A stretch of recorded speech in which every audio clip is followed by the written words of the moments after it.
애굽의 총리였던 요셉의 요구대로 베냐민을 데려오라라고 하는 요구를 받게 되지요. 그리고 곡식을 가지고 가나안 땅 고향으로 돌아가게 됩니다. 아버지 야곱에게 그 이야기를 하게 되고요. 아버지 야곱은 절대로 베냐민을 데리고 갈 수 없다라고 고집을 부리게 되지요. 그리고 아들들은 결국 아버지의 뜻을 꺾지 못하게 됩니다. 자, 그렇게 시간이 지나가고 있었습니다. 1절의 말씀에 보면 기근이 계속해서 진행되고 있었다. 그렇게 이야기를 하고 있었죠. 그러니까 아마도 지금은 기근이 당한 지 2년째가 되는 해였을 겁니다. 그리고 앞으로도 5년이나 더 극심한 기근이 이어지는 아주 어려운 상황이 계속 될 상황이었습니다. 그래서 먹고 있던 곡식들이 결국 다 떨어지게 됐고요. 야곱은 자신의 아들들에게 애굽에 가서 다시 곡식을 사오라 그렇게 이야기를 하게 되죠. 오늘 2절의 말씀을 보십시오. 그들이 애굽에서 가져온 곡식을 다 먹음에 그 아버지가 그들에게 이르되 다시 가서 우리를 위하여 양식을 조금 사오라 이렇게 말씀하고 있습니다. 야곱은 이제 곡식이 다 떨어졌으니까요. 다시 애굽에 가서 아들들에게 곡식을 사오라고 이야기합니다. 그러나 아들들은 그건 불가능하다라고 이야기하죠. 왜 그렇습니까? 오늘 3절에 보니까 유다가 그런 이야기를 하죠. 애굽의 총리가 동생 베냐민을 데리고 오지 않으면 다시는 자기 얼굴을 보지 못할 거라고요. 그리고 와서 무역을 하면서 곡식을 살 수 없을 것이다. 아주 엄하게 경고했다는 것입니다. 그런데 아버지 야곱이 베냐민을 데리고 가지 못하게 하니까 우리가 애굽에 갈 수 없습니다. 그렇게 이야기하고 있습니다. 그리고 유다가요, 지금의 상황이 어떤지 또 지금의 심정이 어떤지에 대해서 아버지에게 이야기하죠. 4절과 5절 말씀인데요. 이렇게 이야기하고 있습니다. 아버지께서 우리 아우를 우리와 함께 보내시면 우리가 내려가서 아버지를 위하여 양식을 사려니와 아버지께서 만일 그를 보내지 아니하시면 우리는 내려가지 아니하리니 그 사람이 우리에게 말하기를 너희의 아우가 너희와 함께 오지 아니하면 너희가 내 얼굴을 보지 못하리라 하였음이니이다. 이렇게 이야기하고 있습니다. 그러니까 유다가 이야기해요. 동생 베냐민을 꼭 데리고 가야 된다라고 이야기하죠. 그 사람이 아주 엄하게 명령하기를 베냐민을 데리고 오지 않으면 우리를 믿어주지 않겠다라고 하는 것이죠. 그러니까 베냐민을 데리고 가야만 우리가 양식을 살 수 있고 그래야만 우리 가족들이 지금 이 배고픔을 겪고 있는 문제를 해결할 수 있다라고 하는 것을 야곱에게 이야기합니다. 그러니까 지금이야말로 아주 중요한 결단을 내려야 될 때다 이야기하고 있고요. 그래야만 가족들이 살 수 있다라고 하는 것을 유다가 참 애타는 심정으로 지금 아버지 야곱에게 이야기하고 있는 것입니다. 여러분 어떻습니까? 우리도 인생을 살아가다 보면 우리도 이렇게 참 난감한 문제들을 만나게 될 때가 있다는 것이죠. 우리의 힘으로 풀 수 없는 인생의 문제를 마주 대하면서 살아갈 때가 우린 종종 있습니다. 인생의 문제가 닥치게 되면 불안해지죠. 두려워지게 되죠. 그리고 적지 않은 사람들은 삶의 문제를 피하고 싶어하는, 도망가고 싶어하는 생각들을 갖게 됩니다. 그러나 우리가 문제를 피한다고 해서 문제가 해결되는 게 아니잖아요.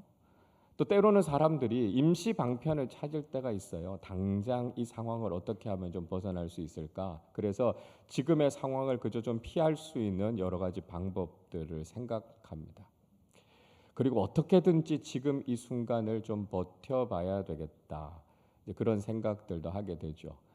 그러니까 마치 야곱과 그 아들들이 지금 있는 곡식 가지고 어떻게든지 버텨보겠다 이렇게 생각했던 것처럼 우리도요. 지금 이 상황을 좀 버텨보면서 이걸 어떻게 좀 위기를 극복할 수 있을까 그런 생각들을 하죠. 그러나 근본적인 해결책이 없으면 우리 인생의 문제는 사라지지 않습니다. 그러니까 문제를 회피한다고 해도 아니면 임시 방편을 가진다고 해도 우리의 삶의 문제는 근본적으로 해결되지 않는다라고 하는 거죠. 그러니까 우리에게 필요한 건 뭡니까? 문제를 직면할 수 있는 용기가 필요하다는 거예요. 피하면 안 돼요. 도대체 이 문제가 왜 일어나게 됐는가? 그 문제의 원인이 무엇인가라고 하는 걸 알고요. 문제를 믿음으로 직면할 수 있는 사람들이 돼야 된다라고 하는 것이죠. 그래야 거기에서부터 문제는 풀리게 됩니다. 그리고 또 한 가지 중요한 건 우리의 능력으로 우리의 힘으로 그 문제를 풀어갈 수 없다라고 하는 걸 우리는 경험하게 된다는 것이죠. 그래서 우리가 하나님의 지혜, 하나님의 인도하심이 반드시 필요하다라고 하는 걸 우리가 경험하게 되는 거 아닙니까? 우리의 힘으로 풀 수 없는 문제들, 우리의 노력으로 해결할 수 없는 인생의 문제들이 얼마나 많이 있습니까? 그래서 하나님의 지혜를 구하고요, 하나님의 은혜를 구하고요, 하나님을 의지하는 이 믿음의 태도가 우리에게도 굉장히 필요하다라고 하는 것을 우리는 알게 됩니다. 개인만이 아니라 공동체도 마찬가지죠. 우리가 교회 안에서 신앙생활을 하지만 교회 안에서도 여러 가지 문제들이 일어날 수 있습니다. 아무리 건강하고요, 아무리 성령 충만한 공동체라고 해도 문제는 늘 있게 마련입니다. 사람들이 모여 있는 곳이다 보니까 여러 가지 문제들이 일어나게 된다라고 하는 거죠. 그러니까 우리가 늘 모델로 삼고 있는 예루살렘 교회, 놀라운 부흥의 역사를 경험했던 예루살렘 교회도요, 그 부흥의 역사의 과정 중에서도 여러 가지 문제들을 경험하지 않았습니까? 구제와 관련되는 문제가 예루살렘 교회 안에도 일어나게 됐습니다.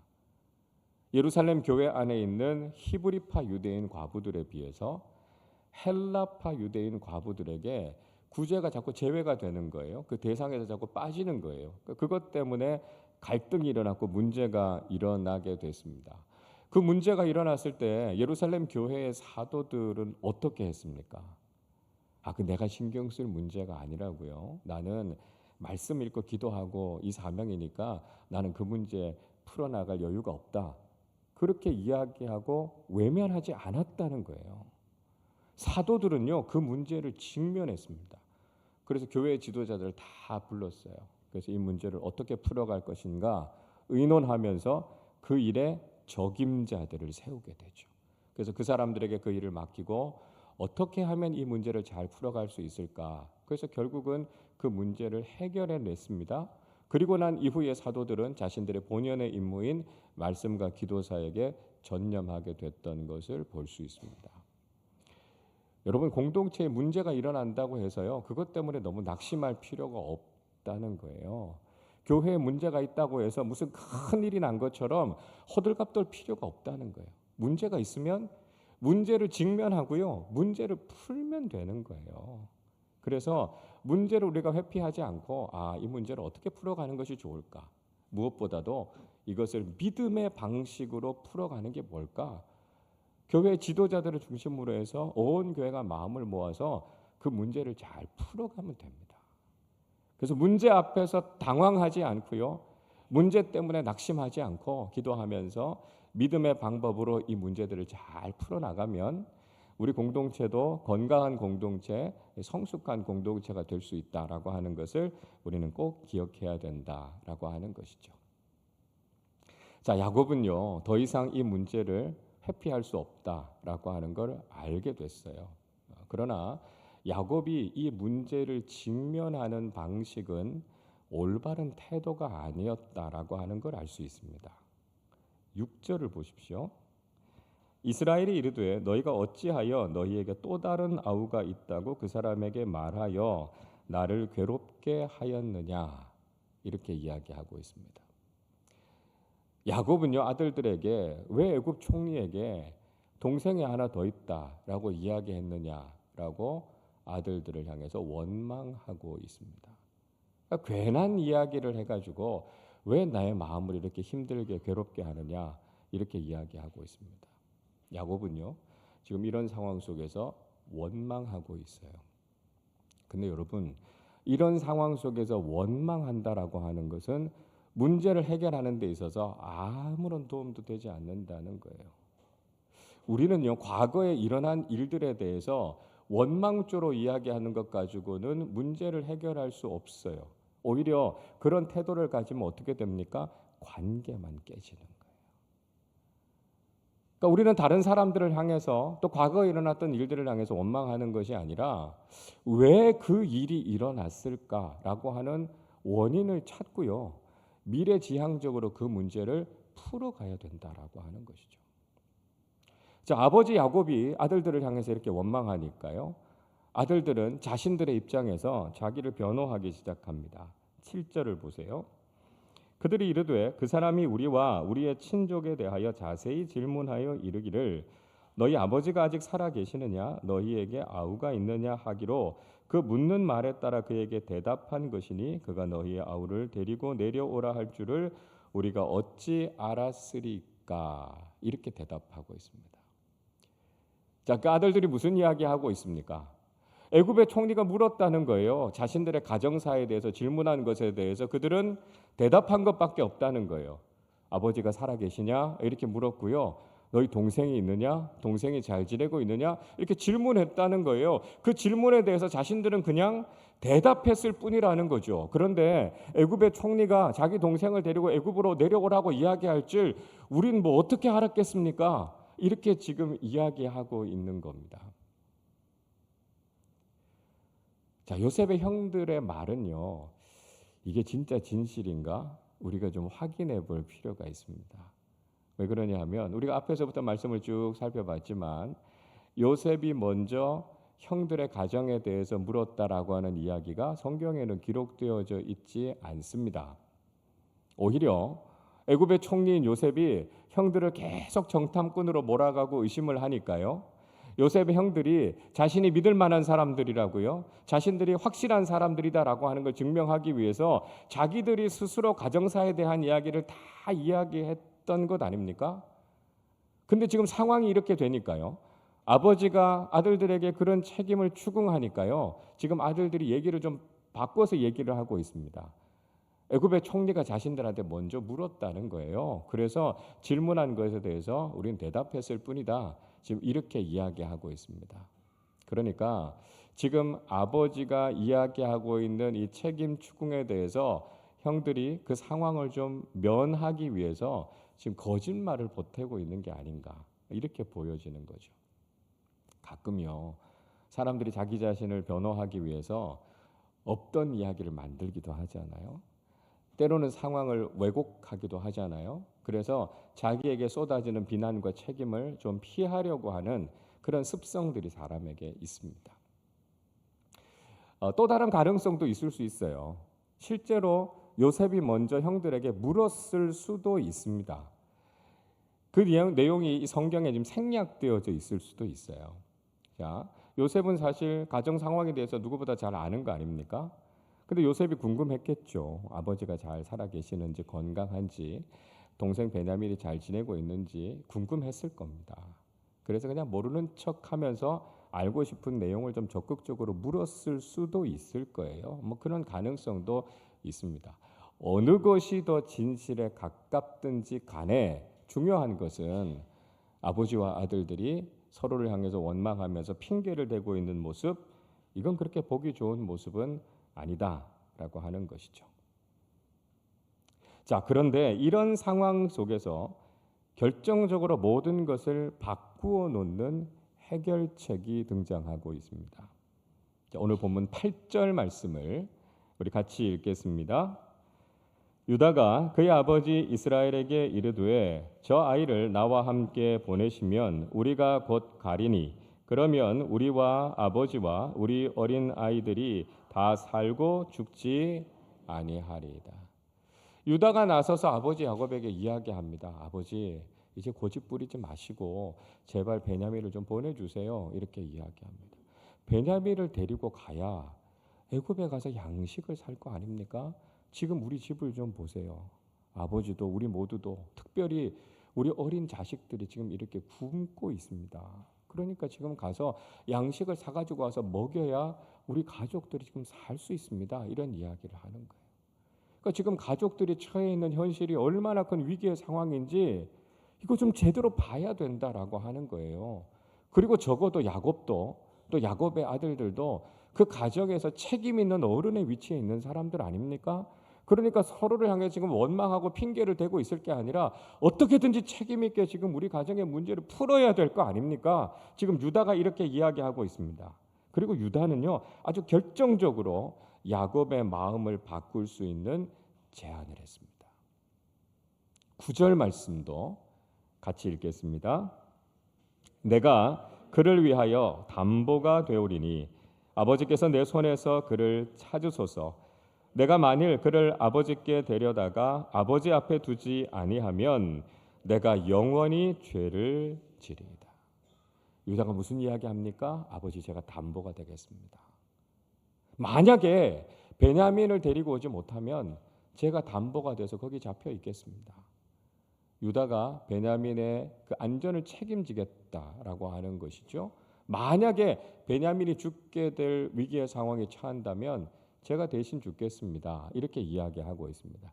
이 담보라고 하는 말은 보증하다, 저당 잡히다라고 하는 히브리어 단어 아라브라고 하는 단어에서 나온 거예요.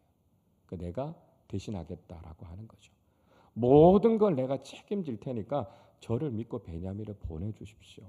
혹시 베냐민에게 어려운 상황이 닥쳐도 제가 베냐민을 안전하게 돌려보내고 차라리 제가 그 죄를 지고 차라리 제가 죽겠습니다. 유다가 지금 이 결단을 하고 있다라고 하는 것이죠. 여러분, 근데 재미있는 것은요, 이 담보라고 하는 단어는 유다가 자신의 며느리인 다말과 부적절한 관계를 맺었을 때도 나왔던 단어였습니다. 창세기 38장 17절 18절에서는 이렇게 말씀합니다. 유다가 이르되 내가 내 떼에서 염소 새끼를 주리라. 그가 이르되 당신이 그것을 줄 때까지 담보물을 주겠느냐? 유다가 이르되 무슨 담보물을 내게 주랴? 그가 이르되 당신의 도장과 그 끈과 당신의 손에 있는 지팡이로 하라. 유다가 그것들을 그에게 주고 그에게로 들어갔더니 그가 유다로 말미암아 임신하였더라 말씀하고 있습니다. 유다가요, 정욕에 빠져서 자신의 며느리인 다말을 창녀로 잘못 알아보고 들어가서 관계를 맺게 됐습니다. 그리고 나서 그 대가를 주기 전에 다말은 담보물을 요구했습니다. 그래서 유다는 자신의 도장, 끈, 그리고 지팡이를 담보물로 다말에게 주었죠. 그리고 나중에 이 일이 다 밝혀지고 난 이후에 그 담보물의 주인인 유다 때문에 이 일이 일어났다라고 하는 것을 알게 되지 않습니까? 그래서 유다가 얼마나 큰 수치와 부끄러움을 당하게 됩니까? 그리고 유다가 자신이 잘못했다라고 하는 자신의 잘못을 인정하고 사과하고 회개하게 됐던 일들이 일어나게 된 것을 볼 수 있습니다. 그러니까 사실 이 유다의 입장에서는요, 이 담보라고 하는 단어는 굉장히 꺼려지는 단어였을 겁니다. 그러니까 웬만하면 피하고 싶은 단어가 이 단어였을 거예요. 그럼에도 불구하고 오늘 유다는 자신이 베냐민을 위해서 담보가 되겠다 이렇게 이야기하고 있습니다. 유다는요, 그만큼 모든 것들을 결단하고 자신이 그 모든 책임을 지겠다는 거예요. 자신이 베냐민을 대신해서 담보가 되겠다라고 하는 이 일을, 이 책임을 자신이 감당하지 못하면 그 모든 부끄러움과 수치를 자기가 다 당하겠다라고 하는 거예요. 자기가 죄인 취급당해도 괜찮다라고 하는 거예요. 자기가 그 정도의 각오를 가지고 베냐민을 대신해서 자기가 그 일을 하고 베냐민을 안전하게 데리고 오겠다라고 하는 결단이 이 속에 담겨져 있다라고 하는 것을 우리는 볼 수 있습니다. 자, 야곱은요, 이제 결단을 해야 될 때가 된 거예요. 유다의 마음도 확인했고요, 상황도 이제 이 정도가 됐습니다. 그렇기 때문에 이제는 유다의 제안을 받아들이고 허락해 줘야 되겠다라고 하는 것을 알게 되죠. 자, 그래서 결국은 베냐민을 보내주기로 합니다. 그러면서 아들들에게 한 가지 조언을 하게 돼요. 야곱이 그동안 인생을 살아오면서 자신이 경험했던 여러 가지 연륜들과 또 특별히 약삭빠르고 아주 까다로운 사람들과 지내면서 인간관계를 어떻게 잘 풀어야 되는가라고 하는 것에 대해서 얻었던 지혜를 가지고 11절에서 이렇게 조언합니다. 그들의 아버지 이스라엘이 그들에게 이르되 그러할진대 이렇게 하라. 너희는 이 땅의 아름다운 소산을 그릇에 담아 가지고 내려가서 그 사람에게 예물로 드릴지니 곧 유향 조금과 꿀 조금과 향품과 모략과 유향나무 열매와 감 복숭아이니라. 이렇게 이야기합니다. 그래, 그러면 너희들이 베냐민을 데리고 내려가라. 근데 그냥 내려가지 말고 빈손으로 가지 말고 이 땅에 좋은 선물들을 좀 가지고 가서 총리의 환심을 사라. 그렇게 이야기를 하죠. 그래서 그 지역의 특산물들을 선물로 잘 준비해서 내려갈 것을 이야기하고 있습니다. 그래서 유향과 꿀을 가지고 또 향품과 모략을 가지고 유향나무 열매와 강복숭아를 가지고 정성껏 선물을 준비해 갖고 가서 총리의 마음을 기쁘게 하라는 것입니다. 그리고 돈도 2배로 가지고 가라는 거죠. 그래서 이전에 아마도 계산하다가 좀 착오가 있었던 것 같다고요. 그래서 지난번에 가지고 왔던 양식값 포함해서 이번까지 양식값을 갑절로 다 챙겨주고 그렇게 해서 잘 다녀올 것에 대해서 부탁하고 있습니다. 자, 야곱은 드디어 이제 베냐민이 내려가는 것을 허락했습니다. 이제는요, 야곱이 생각해 보니까 자기의 손을 떠난 일이에요. 자기가 어떻게 해보려고 해도 이제는 자신의 능력으로 자신의 힘으로는 이 문제를 도저히 해결할 수 없겠다라고 하는 것을 깨닫게 된 것이죠. 그리고 비로소 야곱은 이제 자신의 모든 문제를 전능하신 하나님께 다 맡겨드리게 됩니다. 우리 14절 말씀 같이 읽겠습니다. 전능하신 하나님께서 그 사람 앞에서 너희에게 은혜를 베푸사 그 사람으로 너희 다른 형제와 베냐민을 돌려보내게 하시기를 원하노라. 내가 자식을 잃게 되면 이르리로다. 야곱이 드디어 전능하신 하나님 앞에 모든 것을 다 맡기게 됩니다. 하나님의 도우심이 아니고는 하나님께서 자신의 삶을 지켜주시고 인도해 주시지 않고는 이 문제가 해결될 수 없다라고 하는 것을 야곱이 다시 한번 깊이 깨닫게 되는 것이죠. 그래서 하나님께서 은혜 주시기를 구합니다. 하나님께서 은혜를 주셔야 다른 아들들과 베냐민이 무사히 잘 돌아올 수 있을 거라고요. 내가 이 일을 해결할 수 없고 하나님께서 은혜를 베풀어 주셔야만 이 문제는 해결될 수 있다라고 하는 것을 믿음으로 고백하게 되는 겁니다. 그리고 더 나아가서요. 만약에 자신이 원하는 대로 일이 해결이 되지 않는다 할지라도 그래서 혹시 사랑하는 아들 베냐민을 다시 보지 못한다고 할지라도 그것도 하나님의 뜻이다라고 하는 것을 그가 인정하게 되는 겁니다. 내가 원하는 대로 됐으면 좋겠다라고 하는 간절한 마음이 있지만 이제는 그 결과까지도 하나님께 다 맡겨드리고 이제는 하나님의 뜻에 순종하겠습니다라고 하는 야곱의 모습을 볼 수 있죠. 그렇게 야곱의 아들들은 갑절의 양식을 가지고 좋은 선물을 가지고 그리고 자신들의 동생인 베냐민을 데리고 애굽의 총리인 요셉을 만나게 됩니다. 자, 우린 여기에서 비로소 야곱이 완전한 신앙인의 모습을 회복하게 되는 것을 볼 수 있습니다. 이젠 더 이상 인간적으로 낙심하거나 절망하지 않겠다는 것이죠. 내가 인생의 문제를 해결할 수 없다라고 하는 것 그가 다시 한번 깨닫게 됩니다. 그리고 하나님 앞에 모든 것을 맡기게 되죠. 심지어는 그 모든 결과까지도 하나님의 손에 있다라고 하는 것을 맡기고요. 그 결과가 어떠하든지 간에 순종하고 따르겠습니다라고 하는 신앙인으로서의 결단을 갖게 되는 겁니다. 여러분, 우리도 인생을 살아가는 동안 우리의 모든 삶을 하나님 앞에 온전히 맡기는 사람들이 돼야 된다는 것이죠. 인간적인 생각을 가지고 우리가 당황할 것이 아니라 낙심하거나 절망할 것이 아니라 여전히 우리의 삶의 주인이 되시는 하나님 앞에 우리의 인생의 문제를 맡길 수 있는 것, 이게 바로 믿음이다라고 하는 것이죠. 전능하신 하나님이 나와 함께 하고 계시고 그래서 하나님의 인도하심에 순종하면서 살아가는 것이 우리가 할 수 있는 최선이다라고 하는 것을 고백해야 된다라고 하는 것입니다. 내가 생각하는 결론대로 내가 원하는 대로 일이 풀리지 않는다 할지라도 하나님의 뜻에 기쁨으로 순종할 수 있는 마음을 주시도록 기도할 수 있는 사람이 되는 것, 이게 진짜 믿음의 사람이다라고 하는 것이죠.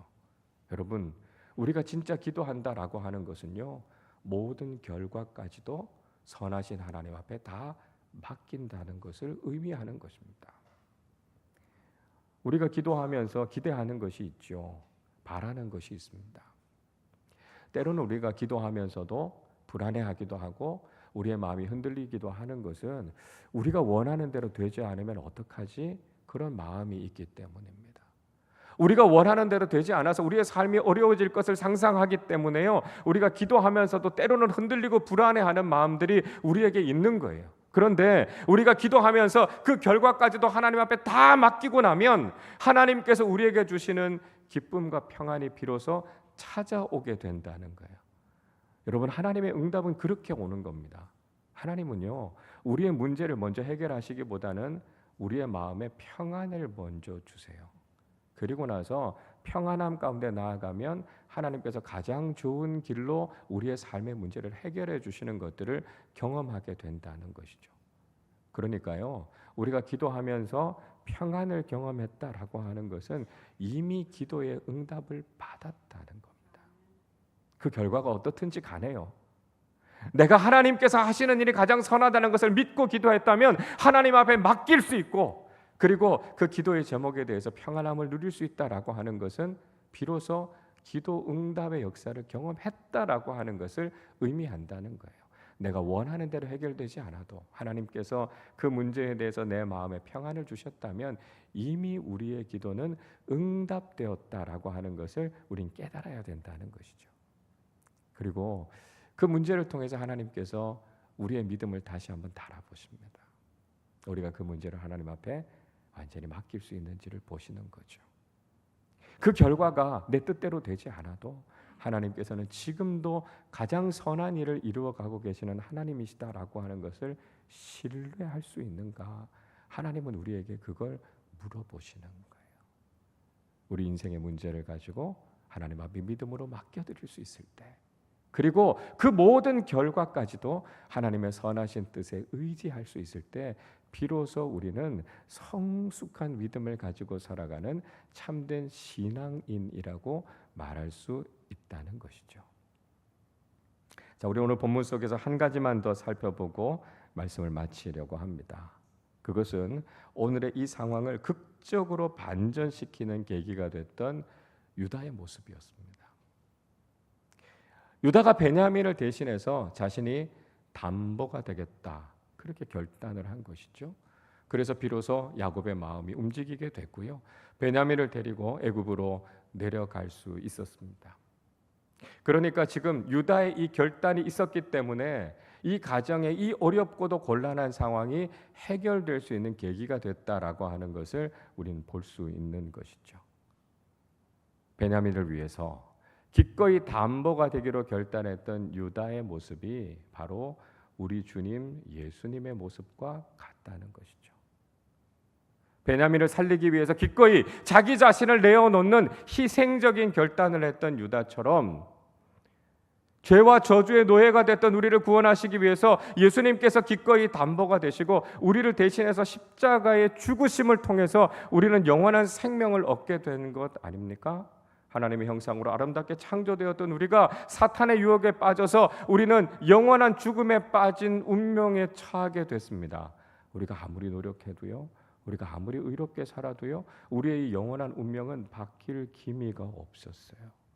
그러나 하나님의 아들이신 예수님께서 기꺼이 담보가 되어 주셔서 우리를 대신해서 십자가 위에서 죽으셨기 때문에 우리는 영원한 생명을 누리는 하나님의 자녀로 거듭나게 된 것 아닙니까? 예수님의 그 희생적인 헌신적인 사랑이 있었기 때문에 우리는 이 놀라운 구원의 은총을 경험하게 된 것이죠.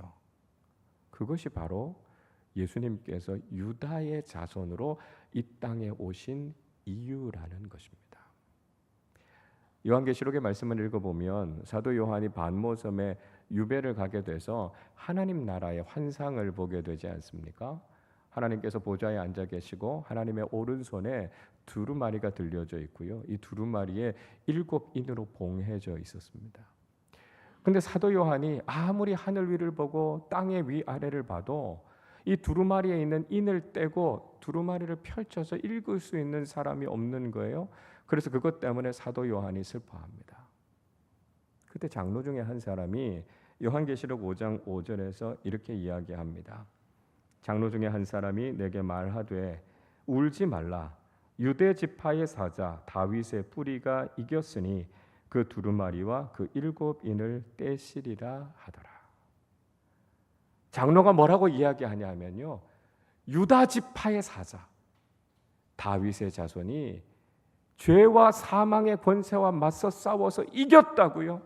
그래서 메시아께서 그 두루마리를 펼치시고 읽으시고 거기에 담겨져 있는 구원의 메시지를 우리에게 들려주실 것이다 말씀하고 있습니다. 그 누구도 이루지 못했던 구원의 놀라운 역사를 바로 유다의 자손으로 오신 예수 그리스도께서 그것을 이루셨다라고 하는 것을 이야기하고 있는 것이죠. 여러분, 오늘 유다의 이 사건은 메시아로 오신 예수님의 사건을 예표하고 있는 것입니다. 유다가 베냐민의 생명을 구하기 위해서 기꺼이 담보가 되겠다고 결단했던 것처럼 죄와 사망에 빠져 있는 우리를 위해서 예수 그리스도께서 기꺼이 담보가 되어 주셔서 십자가 위에서 당신 자신의 생명을 내어 주셨기 때문에 우리는 영원한 생명을 누리게 됐다는 것이죠.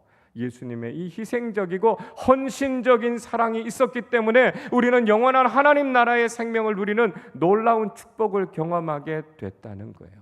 그리고 그 구원의 역사가 계속해서 이어지기 위해서는 또 한 사람의 구원을 위해서 기꺼이 담보가 되는 희생적이고 헌신적인 결단을 하는 신앙의 사람들이 필요하다는 것이죠. 사랑하는 우리의 가족들, 우리의 이웃들을 구원하기 위해서 우리도 유다처럼 기꺼이 담보가 되는 희생적인 믿음의 길을 걸어가는 사람들이 될 때 우리를 통해서 계속해서 구원의 역사는 이루어지게 된다는 것입니다. 유다가 담보가 되기로 결정했던 것처럼 예수님께서 우리의 죄를 대신 지시고 십자가를 참으셨던 그 놀라운 희생의 사랑을 실천하셨던 것처럼 오늘 우리의 삶의 자리에서 기꺼이 예수 그리스도의 복음에 순종해서 희생적이고 헌신적인 믿음의 삶을 살아가는 한 사람의 그리스도인들을 통해서 지금도 하나님의 놀라운 구원의 역사는 우리의 삶 속에서 이루어지게 될 줄로 믿습니다. 주님께서 보여주신 그 희생적인 믿음의 모습을 우리 모두가 실천해서 우리를 통해 하나님의 구원의 역사가 온 세상 가운데 흘러가게 하는데 귀하게 쓰임받는 믿음의 사람들이 되시기를 주님의 이름으로 축원합니다. 우리 시간에 찬양할 텐데요. 십자가를 참으신 어린 양 예수 그리스도, 그분의 은혜와 사랑을 통해 우리가 하나님 자녀 됐음을 고백하면서 그 사랑 증거하며 살아가겠습니다. 그 사랑에 합당한 믿음의 삶 살겠습니다. 결단하며 함께 찬양하겠습니다. 십자가를 참으신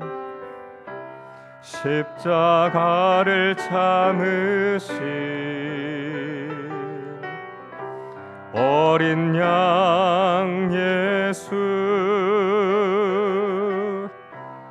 내 죄 씻어주시고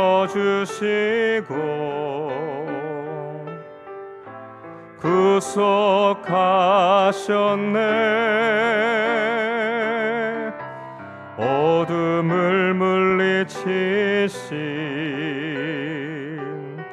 세상의 빛 예수, 영광의 빛 비추사 자유케 하시네. 예수 하나님의 완전한 사랑, 예수 하나님의 완전한 사랑, 예수 하나님의 값없는 은혜, 예수 하나님의 놀라운 지혜, 아름다운 그 이름, 십자가를 참으신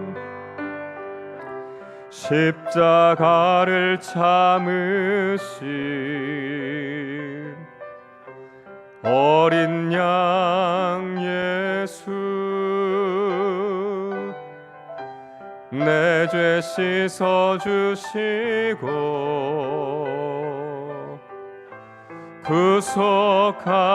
구속하셨네.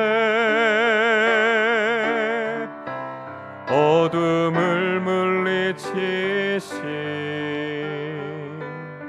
세상의 빛 예수, 영광의 빛 비추사 자유케 하시네.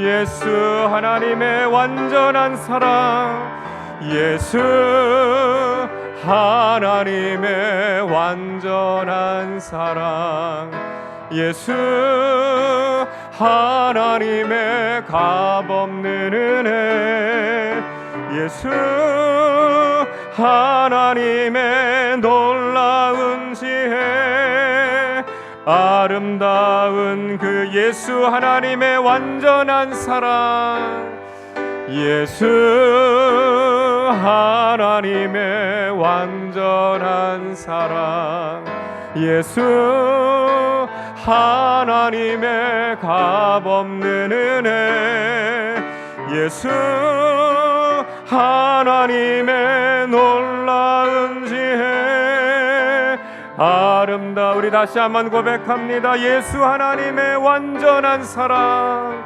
예수 하나님의 완전한 사랑, 예수 하나님의 값없는 은혜, 예수 하나님의 놀라운 지혜, 아름다운 그 이름, 아름다운 그 이름 예수,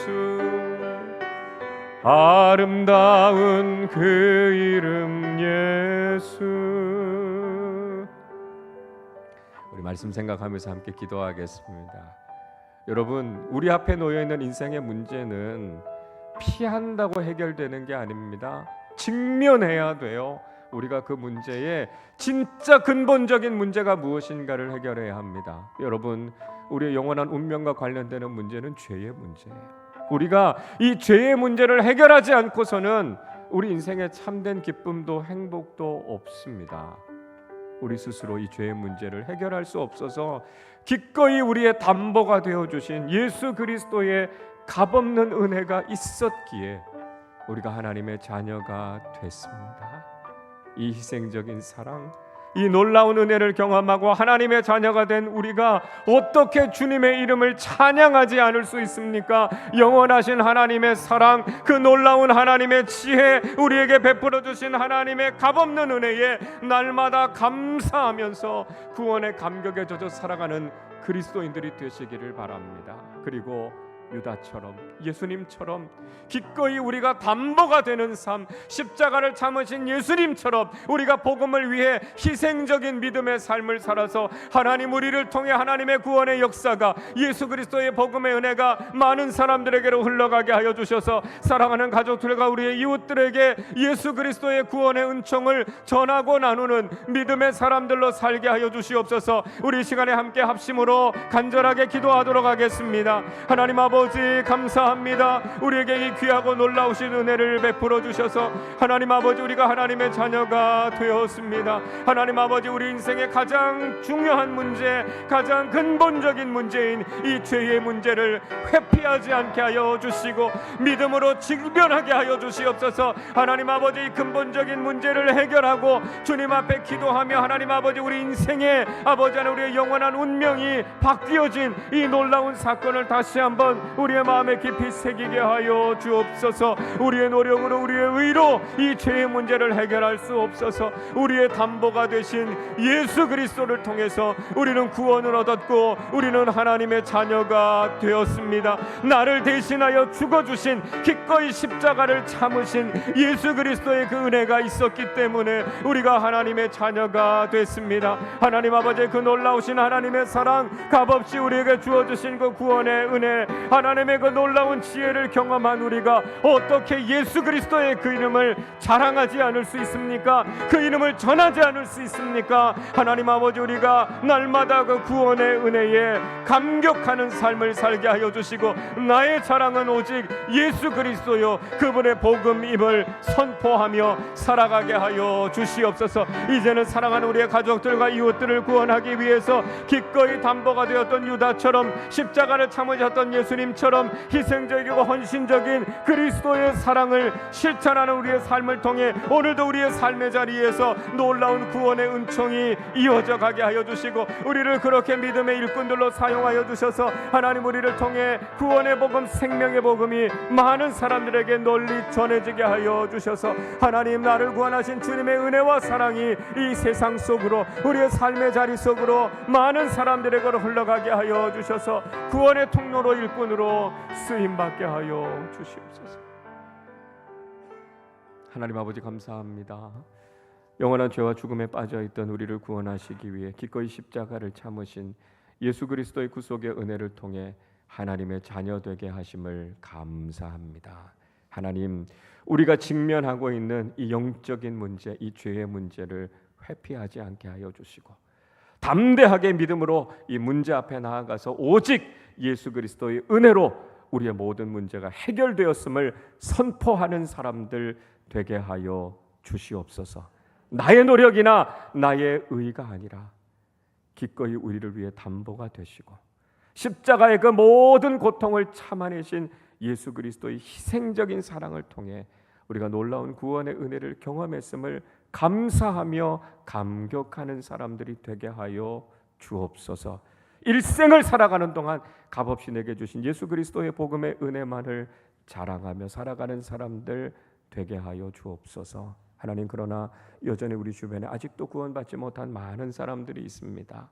사랑하는 가족들, 우리 이웃들을 구원하기 위해 기꺼이 담보가 되기로 결단했던 유다처럼, 그 모진 십자가를 참아내신 예수 그리스도처럼 희생적인 신앙, 복음을 위해 헌신하는 삶을 실천하는 그리스도인들이 되게 하여 주셔서 우리 한 사람 한 사람을 통해 하나님의 구원의 역사가 우리의 삶의 자리로 많은 사람들에게 흘러가는 구원의 통로로 쓰임받게 하여 주시옵소서. 감사드리며 우리 주님 예수 그리스도의 이름으로 기도하옵나이다. 아멘.